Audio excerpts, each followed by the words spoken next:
நல்லாளின் தித்திக்கும் திருப்பாவை பாடல் 24.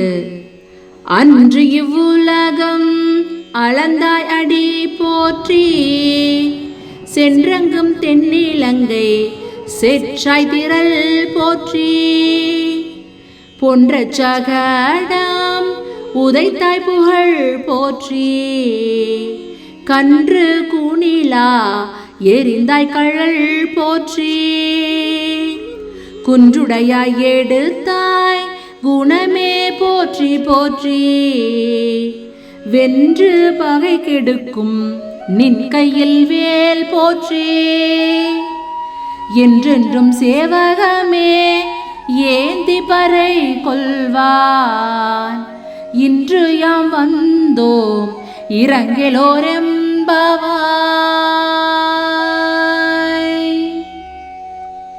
அதாவது, அன்று இந்த உலகத்தை அளந்தவனே, உன் திருவடிகளை போற்றுகின்றோம். தென் இலங்கை சென்று அங்கு அரக்கர்களை அழித்தவனே, உன் ஆற்றலை போற்றுகின்றோம். சகடாசுடன் அழியுமாறு உதைத்தவனே, உன் புகழை போற்றுகின்றோம். கண்ணுக்குட்டியாக வடிவம் எடுத்து வந்த வத்ராசுரனை எரிதாடியை கொண்டு விலா மரத்தில் கனியாக வடிவம் எடுத்து கபிதாசுரன் மேல் எரிந்து அந்த அசுரர் இறைவனையும் கொன்றவனே, உன் வீர கழலணைந்த திருவடிகளை போற்றுகின்றோம். கோவர்த்தன மலையை குடையாக எடுத்து மலையை தடுத்து மக்களை காத்தவனே, உன் அர்க்குணத்தை போற்றுகின்றோம். பகைவர்களை வெற்றி கொண்டு அழிக்கும் உன் திரு கையில் உள்ள வேலினை போற்றுகின்றோம்.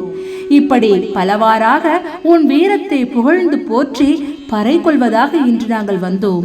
எங்களுக்கு நீ அருள் புரிவாயாக. நல்லாளின் தித்திக்கும் திருப்பாவை பாடல் 24 நிறைவு பெற்றது. மீண்டும் நாளை சந்திப்போம்.